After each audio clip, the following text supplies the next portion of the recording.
watching Beyond Lens Productions. दोस्तों, स्वागत है बियॉन्ड लेंस प्रोडक्शंस के इस मंच पर।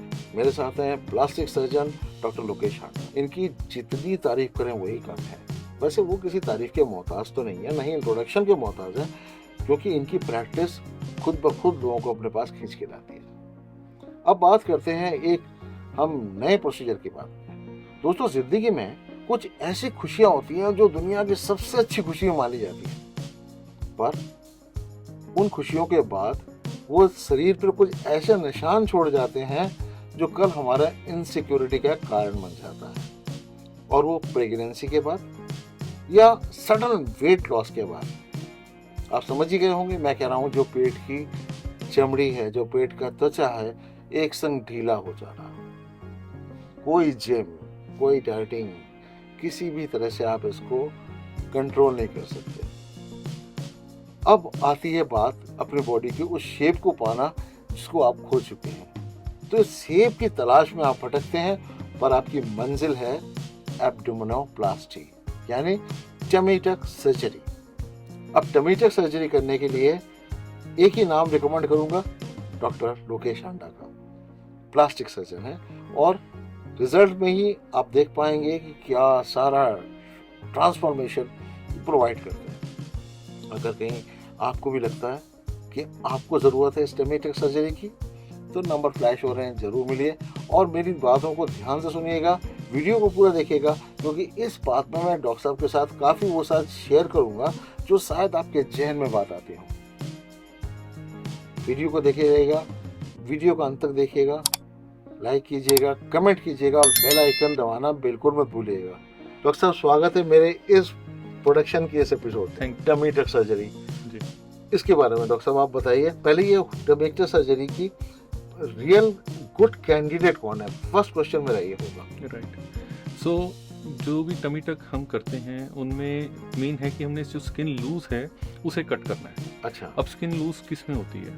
आपने मैसिव वेट गेन किया एंड सडनली लूज कर लिया वो weight within 6 months, within 1 year, beyond 30 kgs, 50 kgs, 100 kgs। और वो आजकल कैसे पॉसिबल हो रहा है? Bariatric surgery. बेरियाट्रिक सर्जरी से वेट लॉसेस हो रहे हैं, जिसमें हम अंदर पेट को छोटा करके सर्जरी करते हैं। आपकी भूख कम होती है, खाना कम खाते हो, वेट लॉस होता है। सो आपकी स्किन पूरी टटक जाती है। Second most common thing is post pregnancy. Pregnancy में आपका बेबी आउट हुआ, स्किन आपकी सडनली लूज हो जाती है, स्ट्रेच मार्क्स आते हैं उसमें बहुत ज़्यादा।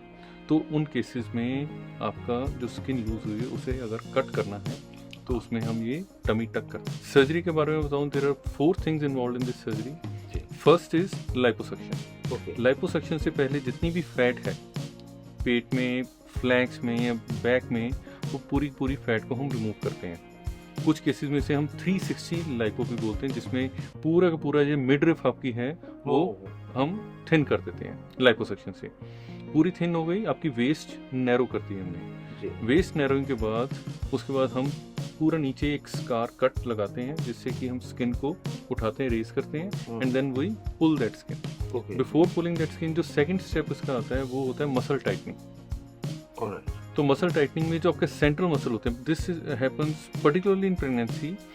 हमके जो सेंट्रल मसल होते हैं, आपने देखा हो सिक्स पैक में बिल्कुल एकदम बढ़िया आपके मसल नजर आ रहे हैं, बट वो स्ट्रेच आउट हो जाते हैं, तो मसल खुल जाते हैं, वो सेंट्रल पोर्शन उनका खुल जाता है। तो उस मसल को स्ट्रेंथन करते हैं, उससे जो कि आपकी एब्डोमिनल वॉल है उसकी स्ट्रेंथनिंग होती है। सेकेंड, यहाँ से नैरोइंग फर्दर हो जाती है, उसको हमने जैसे अंदर किया, स्टिच किया, नैरोइंग हो जाती है उससे। एक ये वाला प्रोसीजर रहता है, पूरी हमने स्टिच कर दिया। फिर जो एक्स्ट्रा स्किन है उसे पुल करके हम कट कर देते हैं, that is the part of tummy tuck. And lastly जो आपकी बेली बटन है, अम्बिलिकस इसे बोलते हैं, तो उसको हम रिप्लेस कर देते हैं जहां उसकी ओरिजिनल पोजीशन है। तो जैसे हमने पूरा ऊपर स्किन फ्लैप उठाया, तो उसकी जो ओरिजिनल पोजीशन उसे हम मेंटेन रखते हैं, वहीं पे होल्ड करके उसमें से निकाल लेते हैं। And that's how we complete the entire tummy tuck procedure. So it's a very long procedure. Yes, it is a long procedure. Depend करता है कि पेशेंट की प्रोफाइल कैसी है, थिन पेशेंट है या हैवी पेशेंट्स हैं। So tummy tuck can take anywhere from 3 to 6 hours also. अगर थिन पेशेंट है, स्किन लूज है, लाइपोसक्शन बहुत ज़्यादा नहीं करनी, तो you just do the tummy tuck, तो उसमें 2.5 से 3 घंटे में आपका पूरा प्रोसीजर खत्म हो जाता है। थिक पेशेंट्स नेचुरली फैट उनकी बहुत ज़्यादा है, और अगर 360 करना है, पहले पीछे हमने फैट रिमूव करनी है, फिर फ्रंट में करनी है, उसका tummy tuck procedure carry out करना है, तो that can take anywhere from 5 to 6 hours। तो डॉक्टर साहब ये इतना जो काटा खाड़ी हम लोग करते हैं, तो इसमें रिस्क फैक्टर कितना इन्वॉल्व है? अगेन रिस्क फैक्टर्स जो हैं वो डिपेंड करते हैं पेशेंट प्रोफाइल पे। पेशेंट की एज कितनी है, उसकी कोमॉर्बिडिटीज कितनी हैं, हेल्थ प्रोफाइल क्या है उसकी, इसलिए हम पहले ब्लड टेस्ट, स्कैन्स और सारे करते हैं।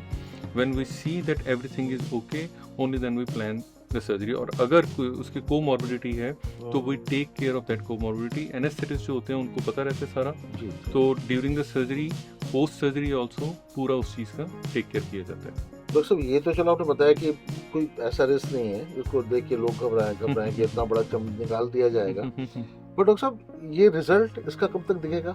रिजल्ट आपको इमीडिएटली ऑन टेबल ही नज़र आ जाता है। ओके, राइट, तो ऑन टेबल तो हम पूरा ड्रेस कर देते हैं, ड्रेसिंग हो जाती है उसकी। आफ्टर 4-5 डेज जब हम ड्रेसिंग रिमूव करते हैं, then patient appreciates the result. तो उसके बाद ड्रेसिंग रिमूव करने के बाद the patient has to wear a compression garment, and that compression garment वो 24 घंटे पहन के रखना पड़ता है, अप टू 1 to 1.5 मंथ। अच्छा, वो बेसिकली सपोर्ट रहती है, क्योंकि कंप्रेशन होता है, टाइट गारमेंट होता है, तो वो एक तरह की जैसे कॉमनली अवेलेबल होते हैं टमी टकर्स जिनको बोलते हैं, बट टमी टकर्स इतना कंप्रेशन नहीं प्रोवाइड करते। जो ग्रेडेड कंप्रेशन होता है, तो compression garments are made design specifically for this. Procedure. हाँ, तो वो कंप्रेशन गारमेंट से एक आपको सपोर्ट मिलती है। जैसे आप कंप्रेशन गारमेंट पहनते हो, then you start feeling comfortable, you start walking easily, आपको लगता है कि now you can go to your job, you can go to work and all that. So lot many things actually which creates impediment in your smooth life।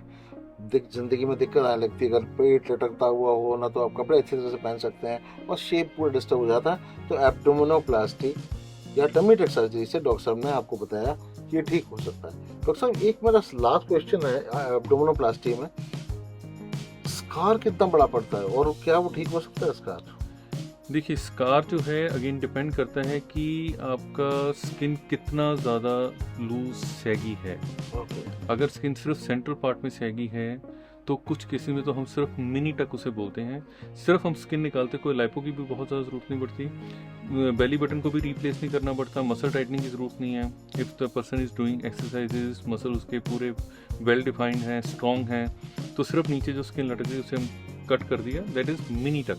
अच्छा अच्छा, right, we are not doing, तो वो 1.5-2 घंटे में procedure खत्म हो जाता है। अब अगर हम पूरे टमी टक एब्डोमिनोप्लास्टी की, कंप्लीट एब्डोमिनोप्लास्टी की जब बात करते हैं, तो उसमें ये डिपेंड करता है कि आपकी स्किन का जो, इसे पेनस बोलते हैं, पूरा लटकी हुई skin along with the fat, तो वो कितनी लटकी, सेंटर पार्ट में है, साइड्स में भी हैंग कर रही है, तो उसके हिसाब से स्कार रहता है। So the scar can be, अगर हम सर्कल की बात करते हैं तो it can be 180 degrees, it can go to 270, और जब मैसिव वेट लॉस वाले पेशेंट होते हैं उनमें it can go up to 360 degree also, जिसे हम बेल्ट लेपेक्टमी बोलते हैं। It is like a belt, तो पीछे भी स्किन लूज हुई है, वो भी रिमूव करनी है, आगे भी लूज है। जब मैसिव वेट लॉस वाले पेशेंट होते हैं तो उनमें पूरा होता है, तो वो पूरा बेसिकली बॉडी लिफ्ट सर्जरीज उनको बोलते हैं, where abdominoplasty is a part of that body lift. तो मैंने सुना कि एब्डोमिनोप्लास्टी के बारे में डॉक्टर साहब ने बताया कि क्या प्रोसीजर होता है, कितना टाइम लगता है इसमें, क्या क्या रिस्क फैक्टर है भी या नहीं है, और उसके बाद छोटा सा स्कार के बारे में बताया कि अगर ये डिपेंड करता है पर्सन टू पर्सन में और प्रोसीजर के ऊपर कि ये मिनी एब्डोमिनोप्लास्टी हो रही है या फुल 360 डिग्री एब्डोमिनोप्लास्टी हो रही है। तो स्कार में मत जाइए, अपनी जिंदगी और अपने शेप को वापस पाइए एब्डोमिनोप्लास्टी के थ्रू से। मिलते हैं अगले एपिसोड में, फिर से कॉस्मेटिक सर्जरी की बात करेंगे डॉक्टर लोकेश हांडा के साथ। लिंक मैं शेयर कर रहा हूँ, अगर आपके कोई क्वेश्चंस हैं तो लिंक को ज़रूर देखें और कमेंट में अपने क्वेश्चन को देखें। सब्सक्राइब कीजिएगा, लाइक कीजिएगा अगर पसंद आया हो तो, कमेंट कीजिएगा और बेल आइकन जरूर दबाइएगा।